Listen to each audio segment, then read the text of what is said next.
Que Dios les bendiga, hermanos. Bienvenidos sean una vez más. Les voy a invitar que abran su Biblia en 2 de Timoteo 3:16. Y cuando lo tengan, se ponen de pie para darle lectura.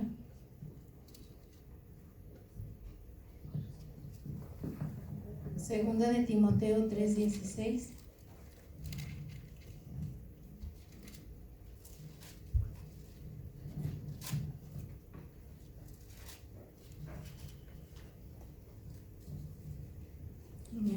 Amén. Y la palabra de Dios dice así: toda la escritura es inspirada por Dios y útil para enseñar, para redarguir, para corregir, para instruir en justicia, a fin de que el hombre de Dios sea perfecto, enteramente preparado para toda buena obra. Vamos a orar. Bendito Dios y Padre Celestial, te damos gracias. Gracias, mi Dios, porque tú, Señor, nos has traído a este lugar, Señor. Gracias, mi Dios Todopoderoso, por las bendiciones que hemos recibido de parte tuya, Padre. Gracias, Señor, porque nos permites estar aquí, Señor, para alabarte, para glorificar tu nombre, Señor. Y en esta hora, Señor, ha llegado el momento de recibir palabra tuya, Señor. Y en esta hora te pido que tú seas el que esté preparando, Señor, nuestros corazones para que podamos aceptar tu palabra, entenderla, comprenderla, guardarla en nuestro corazón, mi Dios, y aprender cada día más y más de tu palabra, Señor. Ayúdanos para aprender más. Ayúdame, Padre Celestial, para poder explicar tu palabra, Señor, de una forma clara, de una forma entendible, Señor, para que aprendamos cada día más, Señor. Gracias te damos en esta hora, en el nombre poderoso de Cristo Jesús. Amén. Pueden tomar su lugar. Bueno, entonces como estaba mi esposo diciendo el día domingo que íbamos a empezar a ver lo que es nuestra declaración de fe. El primer tema que vamos a ver con respecto a eso es: creemos en la revelación y la inspiración de las Escrituras, que es este libro, que es la Biblia. Entonces nosotros, en el versículo que acabamos de leer, dice que toda, no nada más una parte. Hay personas que dicen: pues yo nada más leo el Nuevo Testamento porque yo, como ya estoy bajo la gracia, ya no estoy bajo la ley, eso pues a mí no me interesa, eso es para el pueblo judío. Sin embargo, aquí nos dice la palabra de Dios: toda la escritura es inspirada por Dios y útil para enseñar, para corregir, para redarguir, para instruir en justicia. ¿Con qué propósito? Con el propósito, dice, que a fin de que el hombre de Dios, a fin de que tú y yo y todos los que nos dejamos decir ser cristianos, seamos perfectos, dice, eternamente preparados para toda buena obra. Ese es el propósito por el cual nosotros creemos en este libro. No es de que vamos a creer, decir, bueno, sí, es la Biblia, más aparte otro libro. En las sectas y doctrinas falsas que estuvimos viendo los días anteriores, veíamos cómo ciertas sectas utilizaban la Biblia, pero decían: está incompleto, le faltó revelación. Pero aquí vemos que la palabra de Dios está completa. ¿Por qué? Porque la palabra de Dios es inspirada. Esa inspiración, dice que la palabra inspirada es su significado es divinamente soplado. Entonces dice: la palabra es inspirada por Dios y es útil para enseñar. Entonces es una inspiración, es una revelación de Dios al hombre, y esta tiene que ser nuestra regla infalible. Y la palabra infalible es que no falla. Es la palabra de Dios infalible, que no puede equivocarse. Es inerrante también. ¿Por qué? Porque la palabra de Dios no contiene errores. Eso quiere decir la palabra inerrante. Y entonces, por lo tanto, es la máxima autoridad en temas doctrinales y en temas morales. Entonces, podemos decir que la Biblia es la palabra inspirada por Dios, que ha sido dada al hombre, y es nuestra regla infalible, inerrante de fe y de conducta, superior a cualquier libro que nosotros podemos tener. Si nosotros no conociéramos este libro, no conociéramos de Dios.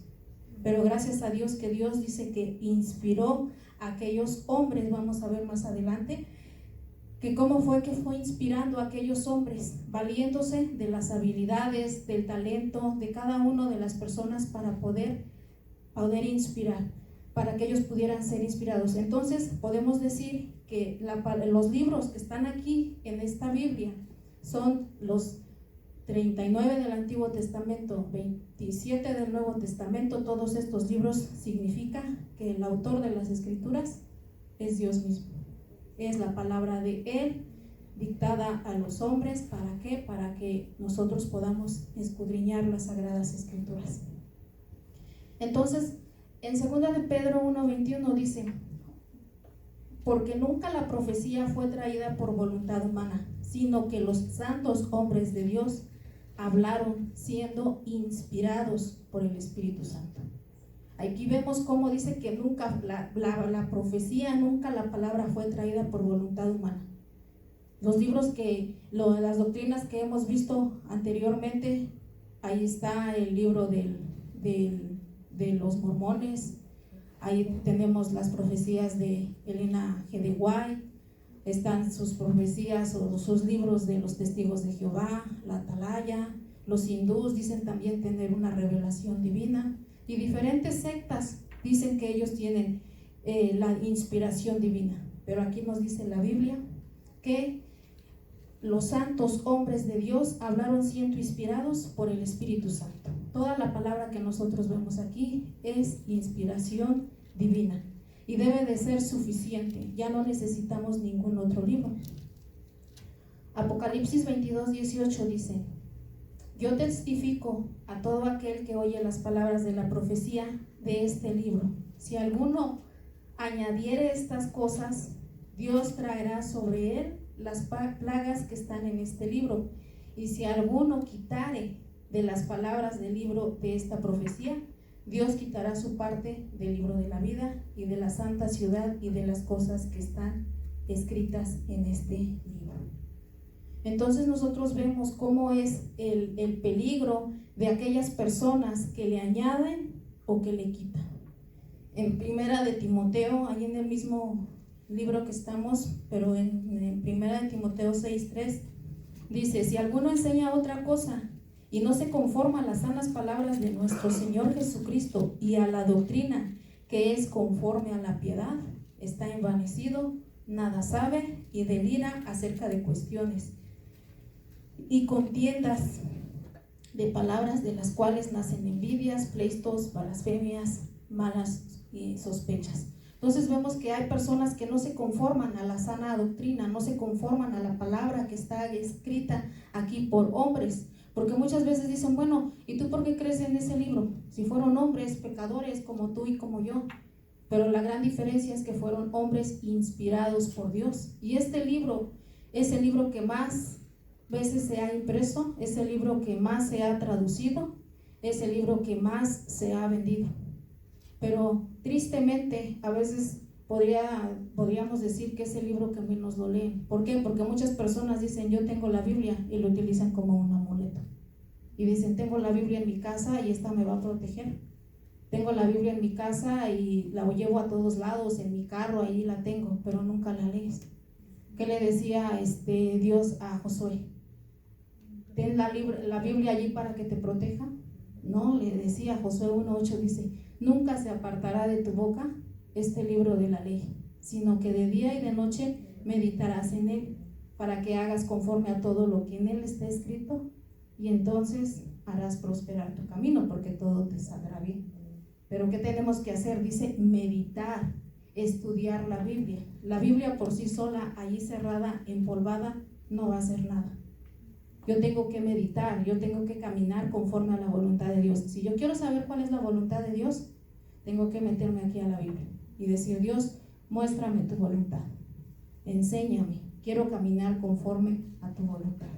Amén. Entonces vemos cómo la Biblia tiene que ser la norma de conducta de nuestra fe. Hoy en día vemos cómo las leyes humanas, las leyes de los pueblos, aprueban leyes que van conforme a la ética moral de este libro. Vemos cómo la sociedad se está corrompiendo. Vemos programas de televisión, series como que pasan en la televisión, series americanas o también latinas, como Las Familias Modernas. ¿Y cómo son esos programas?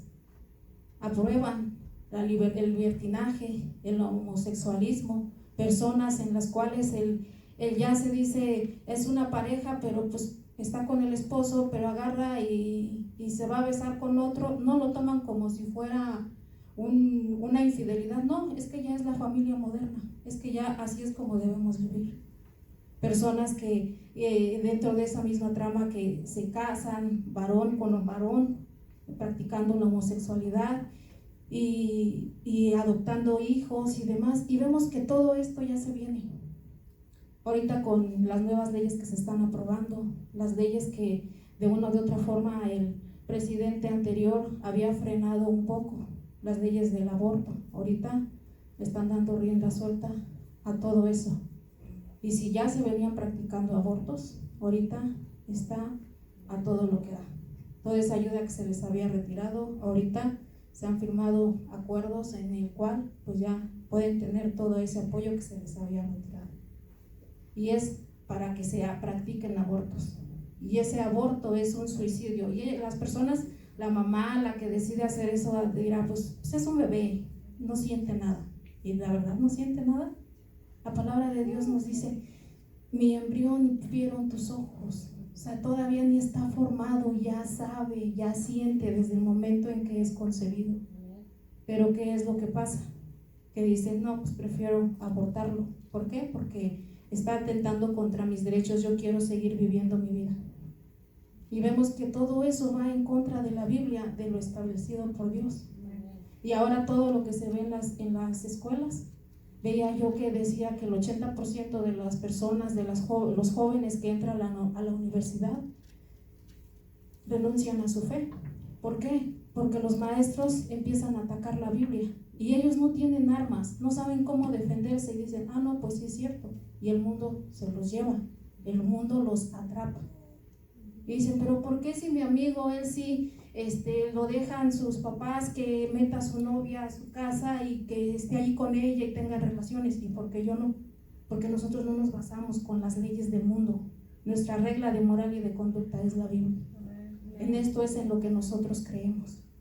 El mundo va a ir de mal en peor, pero nosotros tenemos que tener bien claro el por qué nosotros decimos creer en este libro, porque es un libro que es inspirado por Dios.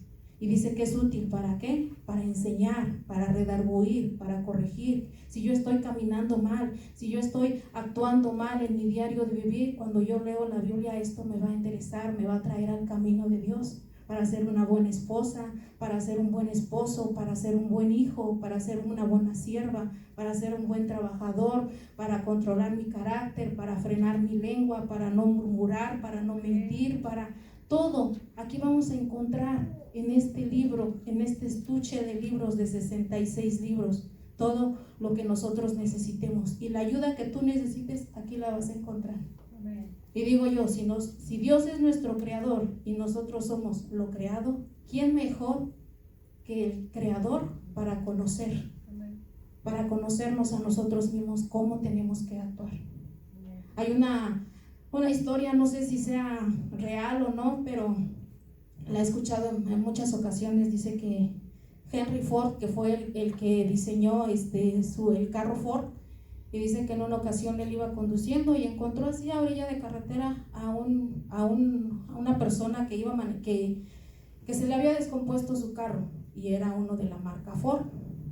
Este muchacho que se le había descompuesto su carro dice que ya estaba desesperado, era mecánico y sabía mucho de carros, pero no encontraba la falla, y decía estaba muy molesto porque no sabía cómo arreglarlo. Y dice que este señor ya anciano se baja de su carro, empieza a ver todo y dice que lo empieza a examinar y le dice, después de un buen rato, dice, ¿sabes qué? Esta pieza que está aquí, quítala y volteala, está al revés. Y entonces el otro, bien enojado, pues dice, está bien, pues ya lo voy a hacer. Y lo hace, y pues le enciende y prendió el carro. Y dice, bueno, ¿y usted quién es? Dice, pues yo soy Henry Ford, yo soy el que diseñé este carro. ¿Quién mejor que el que diseñó va a saber? ¿Quién mejor que el diseñador va a saber cómo funciona lo que creó, lo que diseñó. Entonces, ¿quién mejor que Dios va a conocer cómo tenemos que actuar? Entonces nosotros, es por eso que este libro, esta palabra que es inspirada por Dios, me va a hablar, me va a exhortar, me va a redarguir. ¿Para qué? Para que yo corrija mis malos caminos, para que yo camine conforme a la voluntad de Dios. Salmo 19. Antes que vayamos a eso, dice, también la Biblia, como les decía, la Biblia tiene que ser nuestra regla para nuestra fe. En 2 de Timoteo 3:15, antes de ir a Salmo 19, 2 de Timoteo 3:15, el apóstol Pablo le decía a Timoteo, y que desde la niñez has sabido, dice las Sagradas Escrituras, las cuales te pueden hacer sabio para la salvación por la fe que es en Cristo Jesús. Desde la niñez, dice, ha sabido. Sabemos que Timoteo dice que desde su abuela Loida y su madre Eunice. Entonces, qué bonito es que desde niños te inculquen la palabra de Dios, que desde niños estés recibiendo el consejo y el mensaje de la palabra de Dios y que sea sembrado en los corazones de tus hijos. ¿Por qué? La Biblia nos dice, instruye al niño en su camino y aun cuando fuere viejo, no se apartará de él. Preocúpate por sembrarles la palabra de Dios en la vida de tus hijos, porque lo que tú siembres hoy lo vas a recoger de aquí a 15, 20 años, lo vas a recoger el día de mañana. Ahora sí, vámonos a Salmos 19, del 7 al 9.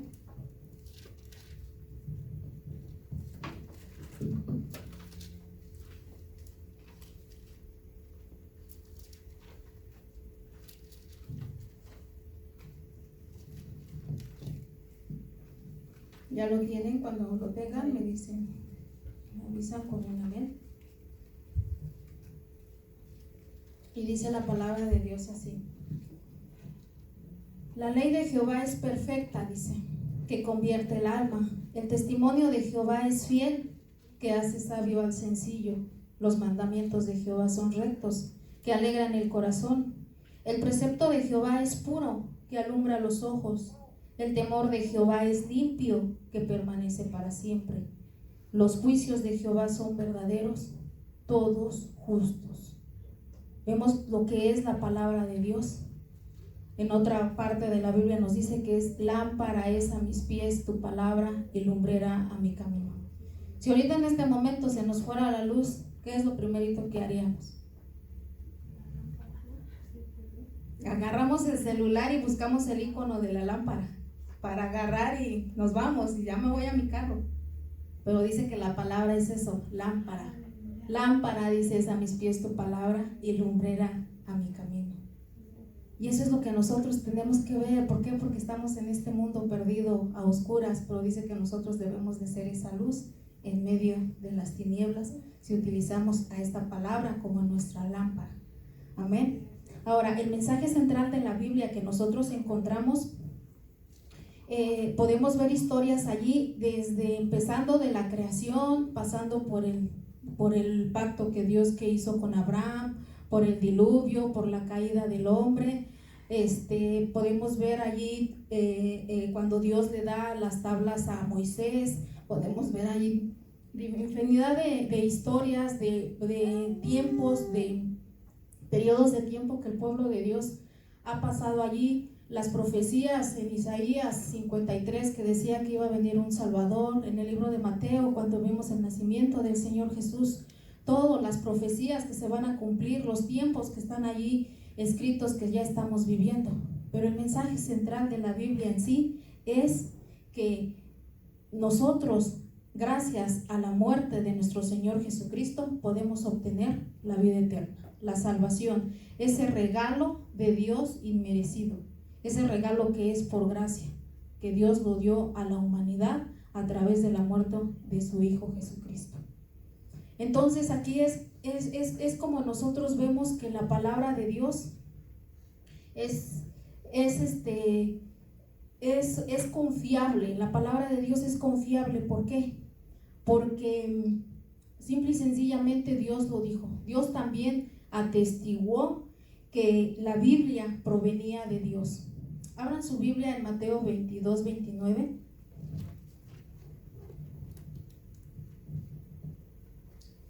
Y vamos a ver aquí en este versículo cómo Jesús reconoció su autoridad de las Escrituras. Y dice así: entonces respondiendo Jesús le dijo: erráis ignorando las Escrituras y el poder de Dios. Otra versión dice: erráis, estás equivocado por no comprender las Escrituras. Esa palabra erráis es estás equivocado. Entonces aquí mismo el Señor Jesús reconoce, y Él reconoce que estas Escrituras fueron inspirados por el Espíritu Santo. En Mateo 12:36, Él mismo dice: porque el mismo David dijo por el Espíritu Santo, refiriéndose Él a un pasaje de Salmos, dice: dijo el Señor a mi Señor, siéntate a mi diestra hasta que ponga a tus enemigos por estrado de tus pies. Ahí vemos cómo el mismo Señor Jesús dándole ese reconocimiento a las Escrituras, esa autoridad. Entonces nosotros podemos ver que la Biblia es entonces la palabra de Dios, y eso no hay duda alguna.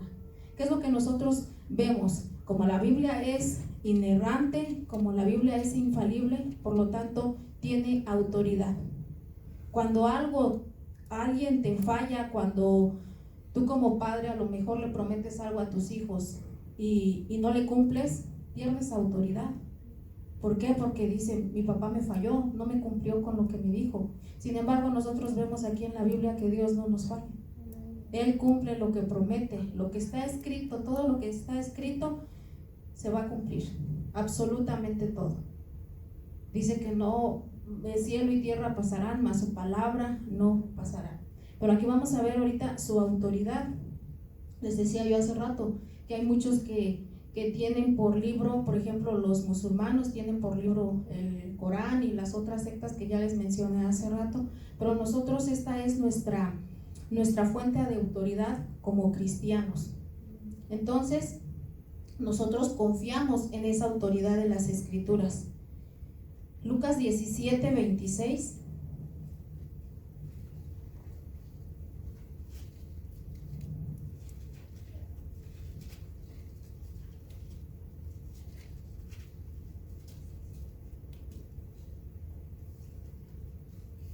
Dice: como fue en los días de Noé, así también en los días del Hijo del Hombre. Comían, bebían, se casaban y se daban en casamiento, hasta el día en que entró Noé en el arca y vino el diluvio y los destruyó a todos. Entonces aquí nosotros vemos que cómo Dios confirma la autoridad de las Escrituras, porque dice que así como en los días de Noé, va a ser en los días cuando venga Él. Dice que como estaban todos allí, comían y bebían y se daban en casamiento hasta el día que Él entró en el arca y vino el diluvio y los destruyó a todos. Entonces nosotros vemos aquí en la palabra de Dios cómo lo que ese hecho que ocurrió en el Antiguo Testamento, mismo Jesús le está dando autoridad a ese hecho. Aquel que podría pensar: es que eso no es cierto, es que cómo pueda ser posible. Y vamos a ver ahorita en otros pasajes cómo mismo el Señor Jesús, de eventos que para la gente pudiera ser poco creíbles, Él los utiliza como ejemplo, haciendo referencia para sus enseñanzas, hablando con respecto así. Más adelante vamos a ver el versículo donde dice que así como Jonás estuvo en el vientre del pez, era necesario que él estuviera, que muriera y resucitara hasta el tercer día. Entonces, en Mateo 5:18 está el versículo que les decía yo hace rato: porque de cierto os digo que hasta que no pase el cielo y la tierra, ni una jota ni una tilde pasará de la ley, hasta que todo se haya cumplido. O sea, todo se tiene que cumplir. Otra traducción dice: mientras exista el cielo y la tierra, no se quitará a la ley ni un punto ni una letra, hasta que todo llegue a su cumplimiento. Todo se tiene que cumplir en la sagrada, de lo que está aquí escrito en la palabra. Hay unas cosas que ya se cumplieron, otras faltan por cumplirse. Entonces vemos la autoridad de las Escrituras y vemos cómo Dios les repetía al pueblo de Israel: no le añaden, no le quiten, no guarden mis estatutos, guarden mis ordenanzas. Otra de las cosas, aparte de su autoridad que nosotros vemos en las Escrituras, es su confiabilidad. Son confiables. Mateo 26, 53. Aquí este verso es cuando dice que el Señor Jesús ya iba a ser entregado y fueron por él los soldados, y cuando Pedro dice que saca la espada para cortarle la oreja a Malco, y porque pues decía, ¿cómo? No es posible que te van a agarrar y te van a llevar. Y entonces el Señor Jesús le contesta, dice, ¿acaso piensas que no puedo ahora orar a mi Padre y que Él no me daría más de 12 legiones de ángeles? ¿Pero qué le dice? Pero cómo entonces se cumplirían las Escrituras de que es necesario que así se haga. Y esto nos debe de enseñar a nosotros que todo lo que vemos, lo único que podemos ver que es necesario que todo esto acontezca. Es necesario. Nosotros, por más que digamos, Dios, que esto no suceda, así como Pedro le decía, le decía a Jesús, nunca tal te acontezca esto, porque queremos que las cosas no sucedan, porque pues es muy feo que digamos, híjole, me está tocando vivir esto, voy a orar para que Dios detenga todo esto. No, Dios va a decir, es necesario que todo esto acontezca, mejor prepárate para todo lo que va a venir. Tenemos que estar preparados siempre, escudriñando la palabra de Dios. Entonces su palabra dice, confirmando lo que ya había estado escrito por los profetas, en segunda de Pedro 1:19, allí dice, tenemos también la palabra profética más segura, a la cual hacéis bien en estar atentos como a una antorcha que alumbra un lugar oscuro, hasta que el día esclarezca y el lucero de la mañana salga en vuestros corazones. Dice que es la palabra profética más segura, y por ser la más segura, entonces es confiable. Es confiable. ¿Por qué? Porque todo lo que está aquí escrito es inspirado por Dios. El propósito, les decía al inicio, el propósito de las Sagradas Escrituras es con el propósito que nosotros seamos instruidos, redarguidos, corregidos, instruidos en justicia, como nos dice el versículo que leíamos al inicio en 2 de Timoteo 3:16, a fin de que el hombre de Dios, dice, sea perfecto, enteramente preparado para toda buena obra. Entonces vemos que la palabra de Dios tiene un propósito. La suficiencia, dice Lucas 16:31, es suficiente la palabra de Dios, no necesitamos nada más para que la persona sea convencida que es un pecador. Aquí Lucas 16:31 dice, mas Abraham le dijo, si no oyen a Moisés y a los profetas, tampoco se persuadirán, aunque alguno se levantare de los muertos. Aquí es la parábola de rico y Lázaro, cuando dice que el rico estaba allí en ese lugar de tormento y gritaba y le decía, Padre Abraham, manda que Lázaro moje la punta de su dedo y refresque mi lengua porque estoy en este lugar de tormento, y mándalo porque tengo 5 hermanos y no quiero que ellos vengan a sufrir aquí. ¿Y qué es lo que le dice el Señor? Si no oyen a Moisés y los profetas pues viene siendo la palabra. Si no escudriñan lo que ellos tienen, las personas que les enseñan, mucho menos, dice, se van a persuadir, se van a convencer, aunque alguno se levantara de los muertos. Es un milagro que alguien se levante de los muertos, es un milagro que alguien sane, pero realmente eso no lo va a convencer de pecado. Es la palabra la que tiene que corregir, instruir, tocar. Es la palabra la que va a tener esa capacidad de transformar a las personas. En Hebreos 4:12 dice, porque la palabra de Dios es viva y eficaz y más cortante que toda espada de 2 filos. Y dice que penetra hasta partir el alma, las coyunturas, los huesos, los tuétanos, y discierne los pensamientos y las intenciones del corazón. Entonces, por mucho que tú digas, no, pues sí, me invitaron como decía mi esposo el domingo, a una campaña de sanidad. ¿Y cuántas personas van? Muchísimas. O alguien dice, pues yo voy a decir mi testimonio. A veces llegó un tiempo que se abusaba mucho de eso.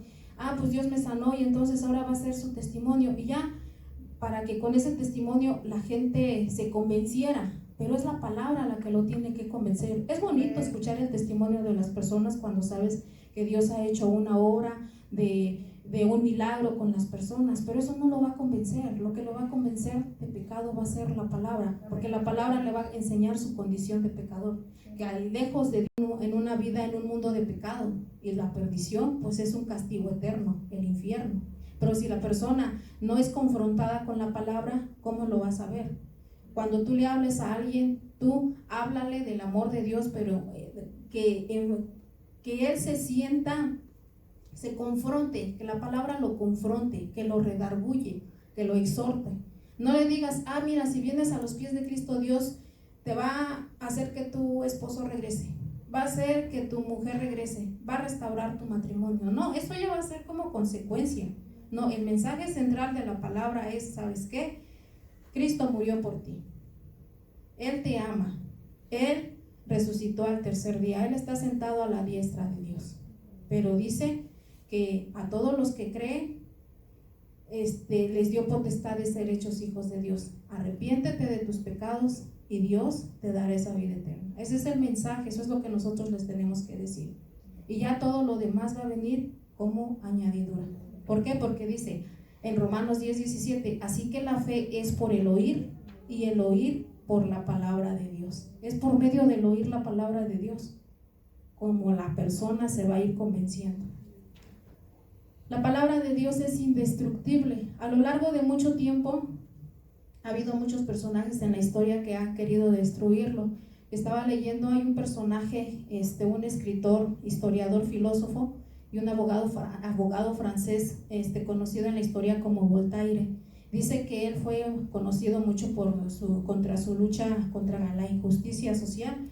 Sin embargo, él rechazó las escrituras como una fuente de inspiración y no quería saber nada de las escrituras. Y él decía, es un libro. Es más, algún día los cristianos van a desaparecer y la Biblia va a pasar a ser considerado simple y sencillamente como un libro de mitología. Después de su muerte, dice que sus bienes fueron vendidos allá en Francia, y dice que entre ellos su casa y una imprenta que él tenía, y estos bienes fueron comprados por las sociedades bíblicas de Francia. Lo compraron y dice que en esa imprenta empezaron a hacer impresiones del libro que él tanto odiaba. Él murió creyendo que la Biblia no tenía ninguna autoridad. Sin embargo, la Biblia permanece hasta nuestros días. Este hombre vivió de 1694 a 1778. Mateo 24:35 dice, el cielo y la tierra pasarán. Otra versión dice, dejarán de existir, pero mis palabras no pasarán. Mis palabras no dejarán de cumplirse. Isaías 48 dice, sécase la hierba, marchítese la flor, mas la palabra del Dios nuestro, esa permanece para siempre. Entonces, la palabra de Dios nunca podrá ser destruida. Por más que han querido destruirla, la palabra de Dios permanece hasta nuestros días. Amén. Aquí vemos otra de las cosas que vemos en la palabra de Dios es su unidad. Juan 5:39.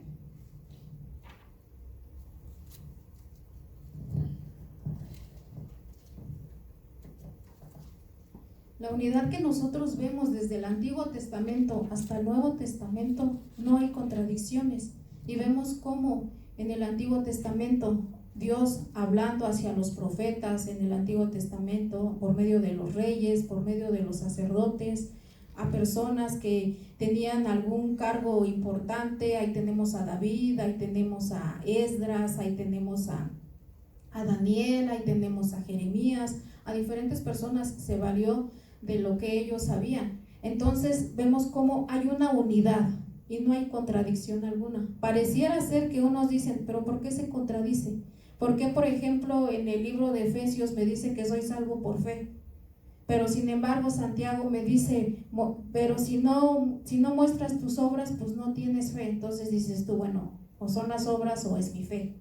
no es que uno complementa lo otro. O sea, sí, somos salvos por gracia, por fe, pero a consecuencia de ser salvos, entonces hacemos las obras, y no es que se contradiga, sino que se complementa. Es un ejemplo ahorita que les doy, pero así como eso hay otros, y es lo grave, de que muchas veces hay personas que sacan de contexto una parte de la Biblia y ya tienen el mero pretexto para crear una secta, predicar o crear una doctrina falsa. Y es en donde nosotros tenemos que escudriñar siempre todo en el contexto de lo que estamos leyendo. Si tú ves un versículo que, híjole, este versículo no lo entiendo, a ver, me voy a ir a lo que está antes, a lo que está después. Si no entiendo, pues me voy a un capítulo antes, un capítulo después, y si no, pues léete todo el libro, busca mayores referencias, pero no te dejes así como, híjole, es que pues ahí está un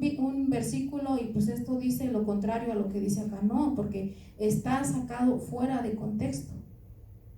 Versículo que le dije, Juan 5:39, ¿verdad? Dice, escudriñad las escrituras, porque a vosotros os parece que en ellas tenéis la vida eterna, y ellas son las que dan testimonio de mí. Eso lo decía el Señor Jesús. Por eso hay que escudriñarlas, porque la palabra de Dios es la que dan testimonio de nuestro Señor Jesús. Lucas 24:44. Allá el Señor Jesús atribuyéndolo o reconociendo más que nada esa unidad, esa autoridad que había en las escrituras, dice, y les dijo, estas son las palabras que os hablé, estando aún con vosotros, que era necesario que se cumpliese todo lo que está escrito en mí, en la ley de Moisés, en los profetas y en los salmos. Ahí vemos cómo es de que hay una unidad que se complementa. Por eso les decía, no podemos decir yo nada más leo el Nuevo Testamento y el Antiguo Testamento, no, porque mismo Jesús hacía referencia de pasajes que estaban en el Antiguo Testamento. Otra de las cosas que nosotros podemos ver y creemos en las escrituras es por su claridad. Lucas 24:27 dice así, y comenzando desde Moisés y siguiendo por todos los profetas, les declaraba en todas las escrituras lo que él decía. Este pasaje es cuando el Señor Jesús había resucitado. Dice que dos de sus discípulos iban de camino a Emaús, y entre ellos iban hablando. ¿Por qué? Porque para ese entonces dice que las mujeres habían ido al sepulcro y vieron la piedra que había sido removida. Entonces las mujeres pues llegan con los discípulos y les dicen, se lo han robado, no está el cuerpo del maestro. Entonces pues dice que estos discípulos agarraron y se fueron camino a Emaús, y entre ellos iban platicando, perturbados a lo mejor por lo que había sucedido, y dice que el Señor Jesús se les aparece,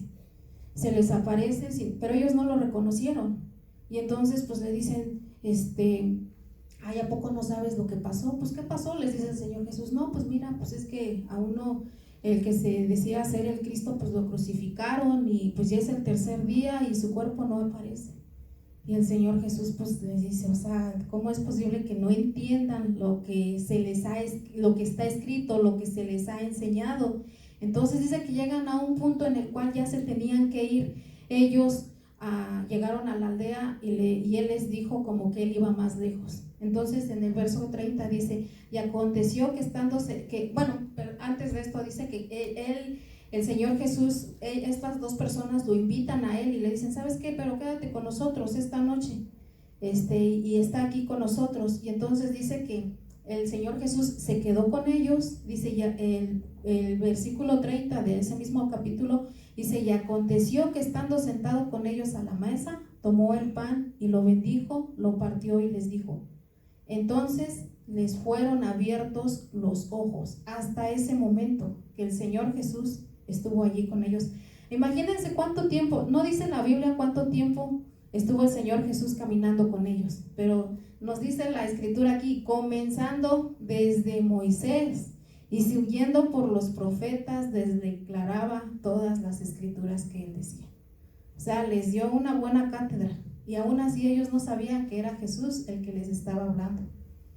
Y entonces dice que que entonces dice, fueron abiertos los ojos y le reconocieron, mas él se desapareció de su vista, y se decían el uno al otro, ¿no ardía nuestro corazón en nosotros mientras nos hablaba en el camino y cuando nos abría las escrituras? Fíjense cómo es de que de ellos mismos los discípulos reconocen, ¿no ardía nuestro corazón? Digo yo, esto es lo que hace la palabra, que nuestro corazón arda cuando nosotros leemos las escrituras. Y entonces aquí vemos cómo es de que ellos hasta ese momento reconocieron que era Jesús el que había estado con ellos. Entonces, otra de las cosas que vemos es su historicidad. Mateo 12:40. Al inicio les comentaba con respecto a la historia de Jonás, y aquí él lo menciona, el Señor Jesús dice, porque como estuvo Jonás en el vientre del gran pez 3 días y 3 noches, así estará el Hijo del Hombre en el corazón de la tierra 3 días y 3 noches. Él reconoció la historicidad, reconoció ese hecho en la historia del Antiguo Testamento, que ya habían pasado muchísimos años y el Señor Jesús estaba hablando sobre este hecho.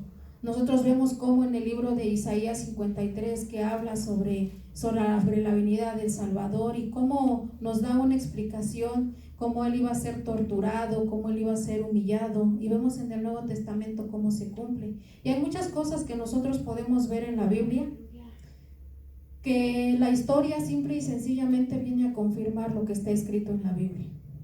Uno de los pasajes que un poco polémicos, y podríamos decirle así, que los que estudian la Biblia, por ejemplo, dicen que no puede ser posible, o la historia que se narra con la visión que tuvo Daniel, el sueño que tuvo Nabucodonosor con la estatua.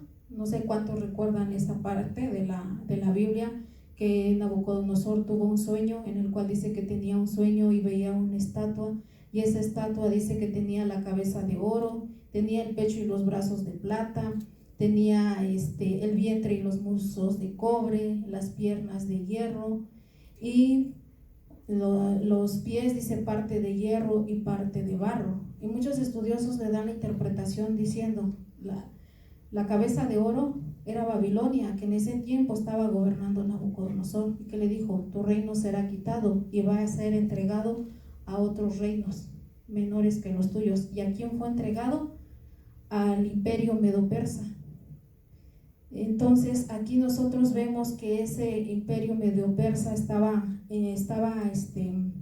simbolizado como el pecho y los brazos de plata. Después de eso dice que los muslos de cobre viene siendo Grecia con el imperio de Alejandro Magno. Después de eso las piernas de hierro, pues es el imperio romano. Y ya lo último dice que son los pies, y eso simboliza 10 reinos, pies de parte de hierro y parte de barro. Y dicen que ese es el reino que está por cumplirse. Ese es el reino que todavía es lo último de lo de la estatua. Entonces nosotros vamos viendo cómo la historia, conforme van pasando las cosas, simple y sencillamente vienen a confirmar lo que la Biblia dice. Otra de las cosas que les decía yo al inicio es su infalibilidad. La palabra infalible es que no puede fallar, que no hay mentira. Aquí dentro de la palabra de Dios no hay mentira.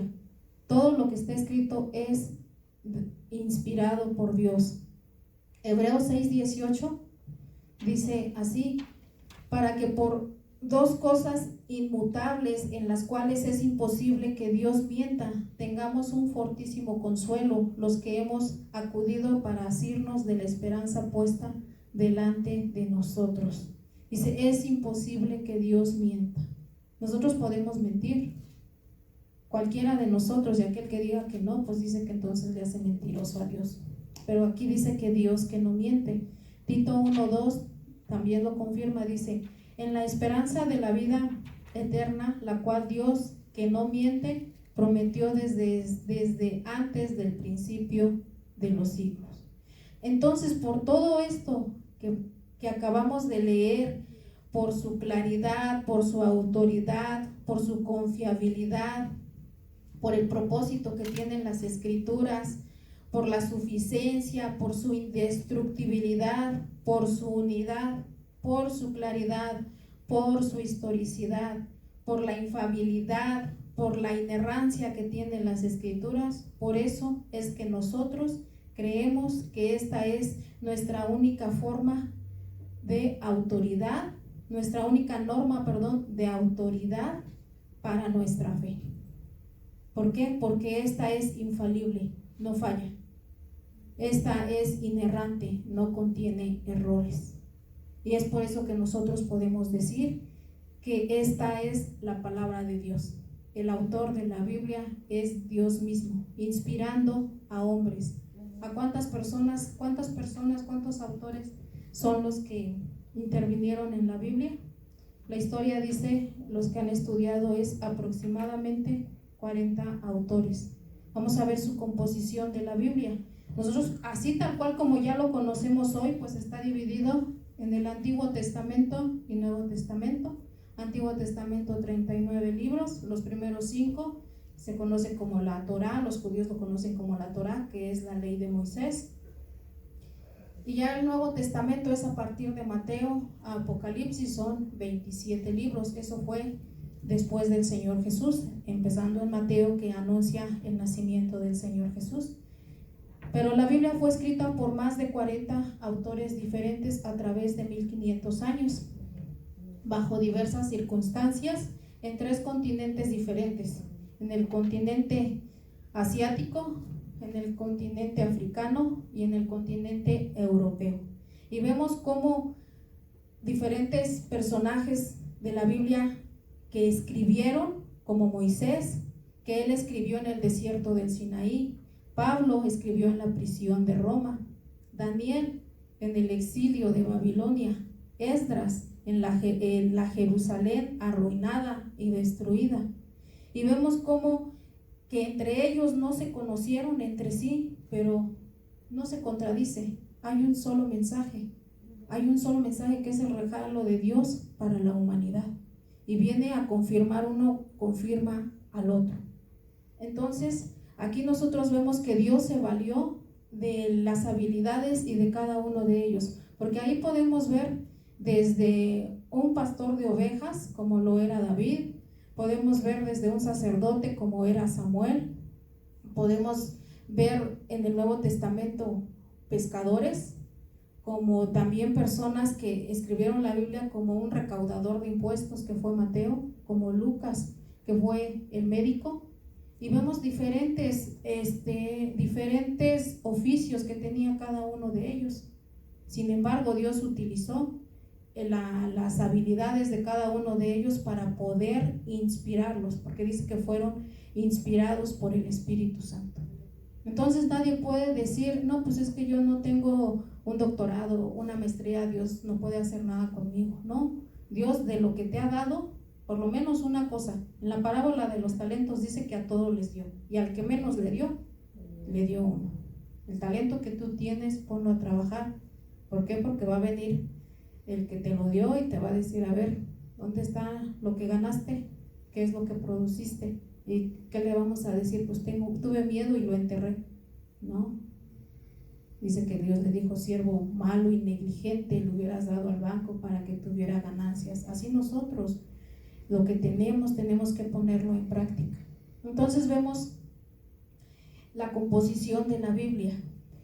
Los 39 capítulos del Antiguo Testamento dice que antes de que existiera la Biblia, que se escribieran estos libros, las historias de la Biblia se iban contando de generación en generación.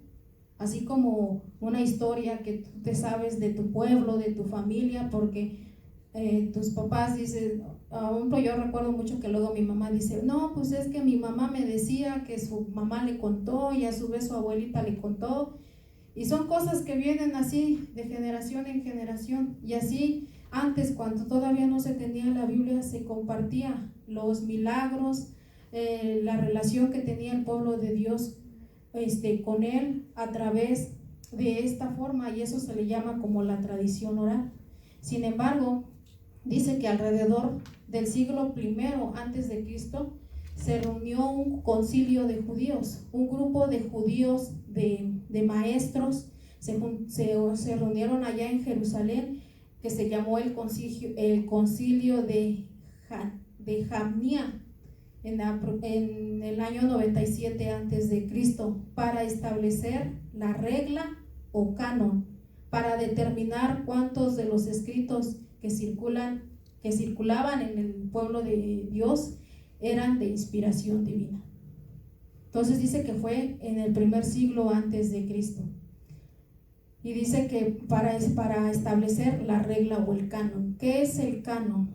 El canon es una combinación de letras griegas y hebreas, y propiamente quiere decir regla o caña de medir.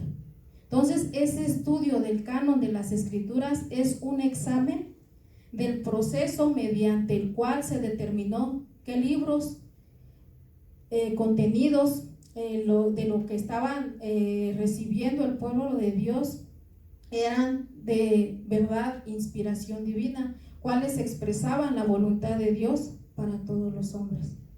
Entonces dice que este concilio se vio en la necesidad de reunirse. ¿Por qué? Porque empezaron a surgir varios otros escritos que no eran de inspiración divina, que contradecían lo que decían las escrituras.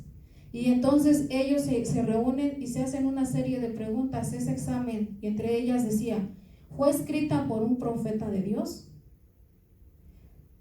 ¿Fue confirmada por un acto de Dios? O sea, el libro que tenían que agregar a la Biblia, esos 39 libros del Antiguo Testamento, ¿dice la verdad acerca de Dios? ¿Tiene poder de Dios el que habla? ¿Fue aceptada por el pueblo de Dios? Fueron algunas de las preguntas que se hacía este concilio, y pasaron por un riguroso examen todos los libros. Y ahí tenemos libros apócrifos, como está el libro de Tobías, el libro de los Macabeos, el libro de Judith, el libro de Enoc. ¿Por qué? Esos libros se llaman deuterocanónicos. La palabra deutero es segundo. Entonces, si dice deuterocanónicos, son segundos libros que son después del canon. Por eso es que no entraron dentro del canon. Cuando tú escuches, es que, por ejemplo, la Biblia católica, ellos tienen más libros que nuestra Biblia. ¿Pero por qué? Porque los libros de ellos no entraron dentro de este canon. ¿Por qué? Porque habla cosas que no están inspiradas, no es inspiración de Dios. Podrá contener información histórica, pero no es información inspirada por Dios. Y es por eso que esos libros se consideran como apócrifos. Algo apócrifo es algo simple y sencillamente pues falso. Allá en México se da mucho eso de que dicen: ¿sabes qué? Pues necesito un acta de nacimiento. Hay una plaza ahí cerca del Zócalo que se llama Santo Domingo, y allí está. Tú te hacen tu pasaporte, licencia, acta de nacimiento, de matrimonio, de defunción, de lo que tú quieras. Pero es apócrifo, allí tienen sus imprentas y lo hacen y demás. Tú ves un billete y es falso, o sea, no es auténtico. Y algo falso pues nunca se va a comparar al original. Un billete que nosotros tengamos, hay unas plumas que se marcan y te dicen: a ver, mira, compras tu plumita, te dieron un billete y lo marcas, y si no se mancha es porque es bueno, porque es un papel que es especial, como encerado. Pero si es papel normal, así como este que yo tengo aquí, pues se va a ver allí la tachota que yo le hice, la raya que le hice. ¿Por qué? Porque es falso, porque es apócrifo. Entonces, así, por eso se dice que esos libros que son deuterocanónicos entraron después del canon, no entraron dentro del canon. ¿Por qué? Porque no cumplían estos requisitos. Entonces dice que ya después que entraron esos 39 libros dentro del canon de la Biblia, entonces ya el pueblo de Dios tuvo para poder ir y consultar la palabra de Dios. El Señor Jesús, cuando él andaba con sus discípulos, o lo que ellos leían en ese tiempo era esos 39 libros. Esos 39 libros dice que cerca del año 250 se tradujo el Antiguo Testamento, que fue el escrito hebreo y en arameo. En eso se escribió originalmente el Antiguo Testamento, en hebreo y en arameo. Y entonces se traduce al griego. Esta traducción es conocida como la Septuaginta. ¿Por qué le pusieron ese nombre? Porque dice que ese nombre fue tomado, lo redondearon, porque dice que fueron 72 rabinos sabios que les dijeron, ¿sabes qué? Los encerraron a cada uno en un estudio. Les dijeron, ¿sabes qué? Me vas a traducir el Antiguo Testamento. Y ninguno tuvo contacto con el otro. Dice que se tardaron 72 días en traducirlo, estos rabinos. Y después de 72 días todos presentaron el resultado y todos exactamente concordaba lo mismo.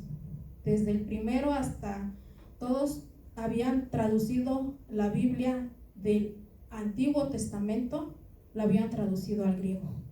Entonces redondearon eso, el número 7, y le pusieron la Septuaginta. Entonces esa traducción del Antiguo Testamento al griego se conoce como la Septuaginta.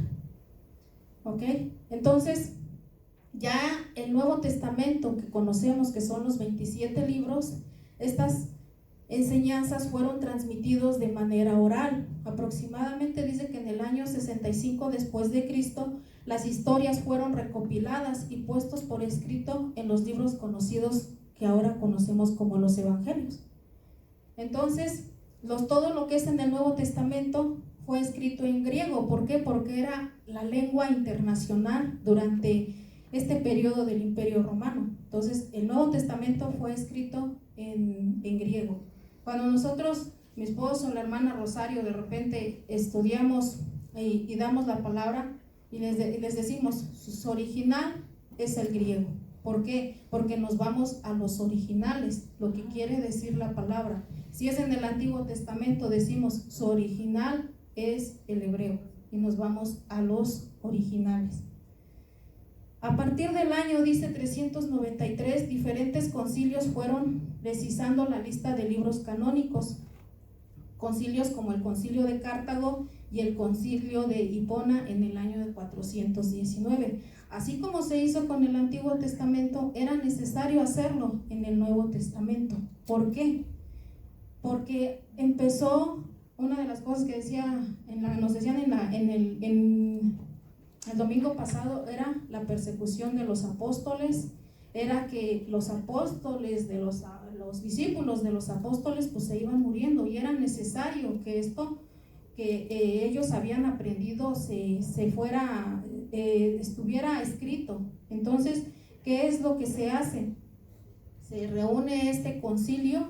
¿Por qué? Porque dice que empezaron a surgir también escritos. Ahí tienen el escrito de Judas, el escrito de Tomás, el escrito de Felipe, que el libro de María Magdalena. Y entonces dijeron, pues otra vez vamos a hacer un concilio para ver qué libros son los que entran. Ahora, cuando aquí se menciona, dice que la ley de la primera referencia. ¿Esto qué quiere decir? Dice que enseña que un libro es más auténtico cuando se escribe más cerca de la fecha que sucedieron los hechos. Entonces vemos que lo que es en el Nuevo Testamento fueron sucesos y escritos que fueron dentro de los primeros 90 años después de Cristo, 70 años después de Cristo, fue dentro de la primera generación. No pasó más tiempo. Dice, los escritos que tenemos del Nuevo Testamento datan solamente de aproximadamente entre 70 y 90 años después de que sucedieron los hechos. Es decir, dentro de la misma generación. Es por eso que se consideran fidedignos, que son fieles. ¿Por qué? Porque hubo esos libros que querían incluirlos, pero después de 200, 300 años. Y entonces dices, no, pues esto no es inspiración de Dios. En el canon que hacen para el Nuevo Testamento se hacen las preguntas. Las preguntas que se hicieron fue que el libro hubiese sido escrito por un apóstol o por uno que llevara una relación estrecha con un apóstol, es decir, con autoridad o con aprobación apostólica. Ahí tenemos el libro de Marcos, que él escribió, no fue discípulo de Jesús, pero él investigó, él andaba de cercas con Pablo, con Silas, y entonces por eso se considera auténtico. ¿Por qué? Porque anduvo con discípulo de los discípulos. Efesios 2:20 dice: edificado sobre el fundamento de los apóstoles y profetas, siendo la principal piedra del ángulo Jesucristo mismo. Hechos 2:42 dice: y perseveraban en la doctrina de los apóstoles, en la comunión del pan unos con otros y en las oraciones. Entonces esa era una de las preguntas que ellos hicieron. ¿Este libro fue escrito por un apóstol o por alguien que tuvo una relación directa con los apóstoles, que caminó con el Señor Jesús, que lo conoció o que estuvo en contacto con ellos?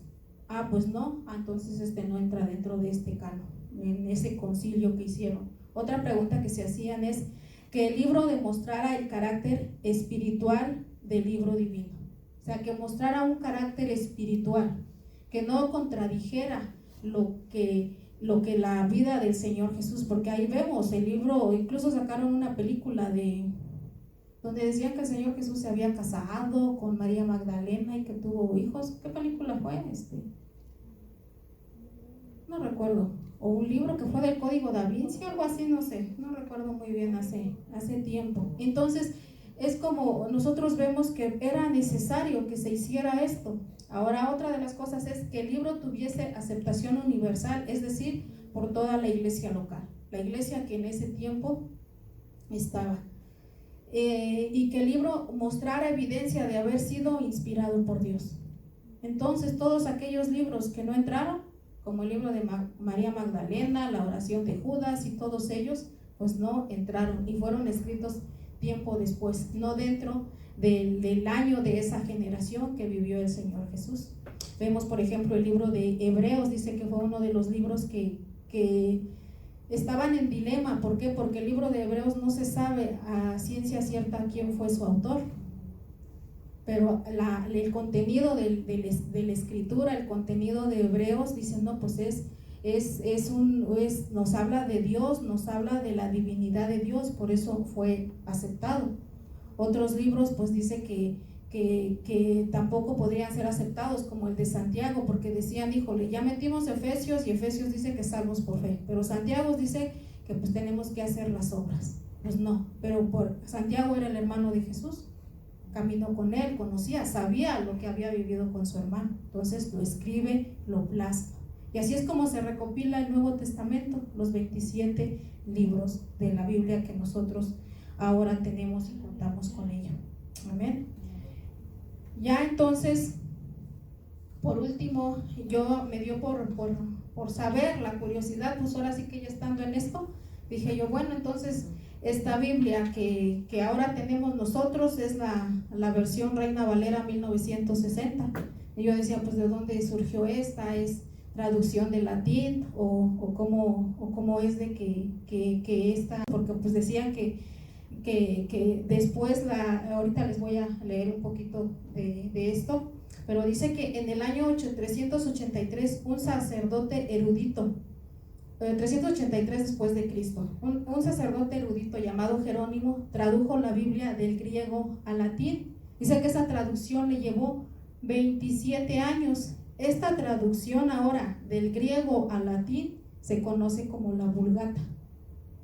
Y dice que sirvió como versión estándar de la Biblia en Europa Occidental por los siguientes 1000 años. Entonces, esta traducción que se hizo ahora ya, que se había hecho del hebreo, la Septuaginta del Antiguo Testamento, pues ya se tenía ahora en griego todo, pero pues ahora dijeron, no, pues ahora lo queremos en latín. Se hace esa traducción, la hace Jerónimo, tarda 27 años en hacerla y a esa se le llamó la Vulgata. Entonces, esta Biblia que nosotros tenemos no viene de latín, Yo pensaba que venía del latín, pero no. La Biblia que maneja la Iglesia Católica viene del latín, pero lo que es la que nosotros usamos, que es la Reina Valera, dice que la historia de esta Biblia dice que se tradució al castellano, o sea, al español, y dice que comenzó en un monasterio allí en Sevilla, España, en el siglo XVI. Ahí dice que vivieron muchos monjes, seguidores de Jerónimo, el que les había yo dicho que había traducido la Biblia al latín. Y dice que estos seguidores se convirtieron en estudiosos de las Sagradas Escrituras, y muchos, comprometidos con la verdad, se identificaban con la reforma protestante de Martín Lutero. Más adelante, cuando se estudie la historia de la iglesia, vamos a ver un poquito más de esto. Y dice que en ese tiempo se consideraba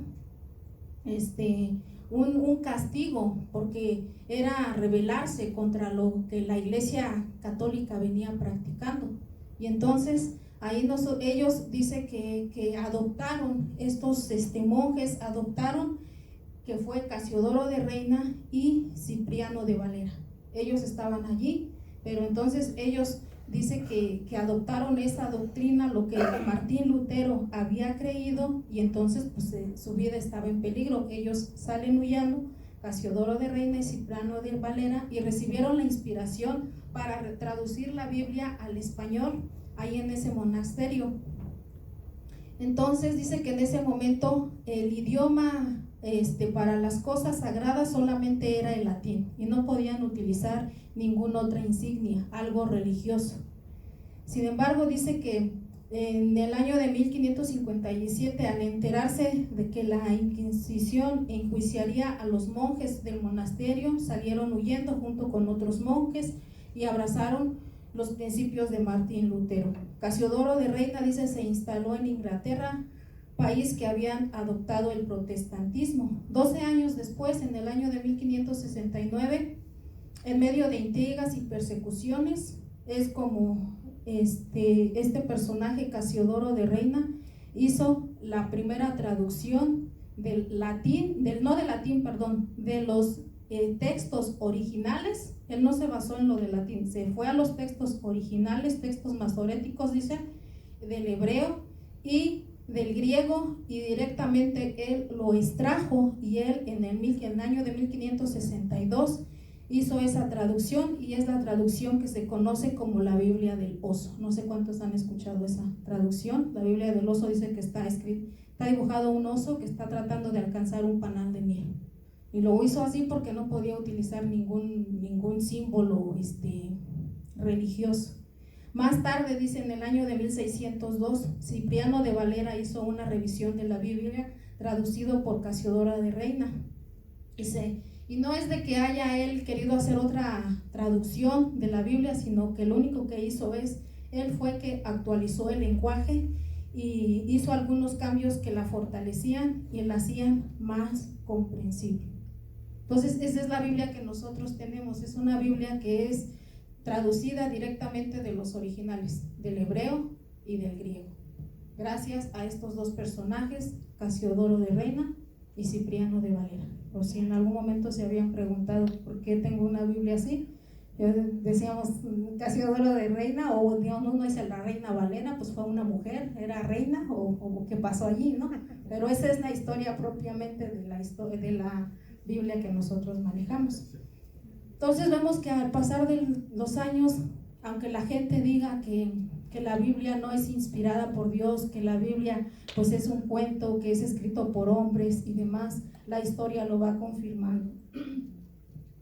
Uno de los hallazgos que se han hecho a lo largo de varios años, se han hecho hallazgos de escritos que han sido copias. ¿Por qué? Porque antes se escribían en rollos. No, esto pues ya fue cuando existió la imprenta, pero antes se escribían en rollos de papiro, en pieles de animales.